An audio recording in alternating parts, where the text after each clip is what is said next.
మేము ప్రభుత్వాన్ని నమ్ముతున్నామని చెప్పారు. ఉమ్, ఇప్పుడు రేపు పొద్దున పోస్ట్ మార్టం ఇచ్చేది దాయాలి వీళ్ళు ప్రభుత్వం.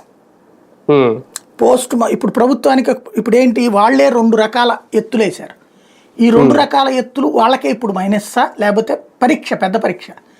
ఇప్పుడు అతను మద్యం సేవించి ఉన్నాడని రిపోర్ట్ ఇవ్వాల్సిందే. దాంట్లో ఉమ్, ఇవ్వకపోతే పోస్ట్ మార్టం రిపోర్ట్ ఒరిజినాలిటీ ఏముంది?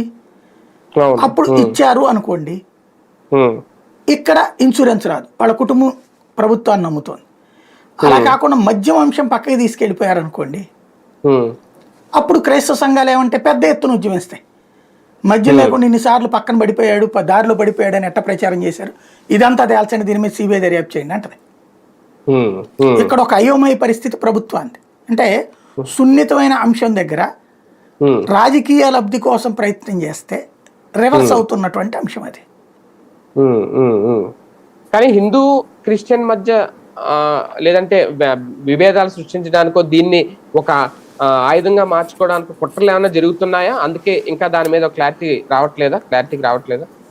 ఆంధ్రప్రదేశ్లో హిందువులకి ఇప్పుడు ఒక జ్ఞానోదయం అయింది ఉదంతం తర్వాత. ఇక్కడ సాధారణంగా ఏంటంటే ఇస్లామిక్ టెర్రరిస్ట్ సింపథైజర్స్ అందరూ కాదు, ఉమ్, ఇస్లామిక్ రాజ్యం కావాలనుకునే టెర్రరిస్ట్ భావజాలం ఉన్నటువంటి వాళ్ళకి అనుగుణంగా పనిచేసేటటువంటి వర్గం ఒక 5%